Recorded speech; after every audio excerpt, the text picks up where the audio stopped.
បាទសួស្តីបងប្អូនយើងតោះសមាជិកយើងបងប្អូនបាទនេះ Honda CB 400X បាទឆ្នាំផលិតវា021បងប្អូនបាទប្រភេទម៉ូតូกระดาษពុនអត់ទាន់ប្រើប្រាស់ស្រុកខ្មែរទេនិយាយពីសម្រស់បងប្អូនបាទមើលបានគឺថ្មីស្អាតមែនទែនបាទ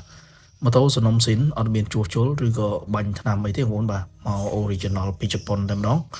បាទសម្រាប់រឿងនេះបងប្អូនបាទមើលប្លុកម៉ាស៊ីនខ្ចៅខ្ចងបាទថ្មីជើងបាទអត់មានយកទៅក្រមមេខ្ចៅឬក៏ធ្វើនេះធ្វើនោះទេអត់ទេបងប្អូនបាទចឹងបងប្អូនយើងត្រូវការមកគ្រឿងនេះបាទ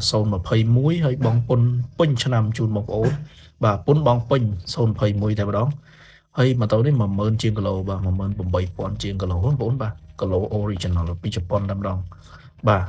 ចឹងបងប្អូនយើងបាទអាចអញ្ជើញមកមើលបានណាតម្លៃវា60ជាងទេបាទ60ស្ដើងចរចាបានទៀតបងប្អូនបាទឆ្នាំ021បងប្អូនបាទប្រភេទម៉ូតូមូលអត់មានបុកអត់មានដួលអត់មានប៉ះបាទពីជប៉ុនមកអូខេអរគុណបងប្អូនយើង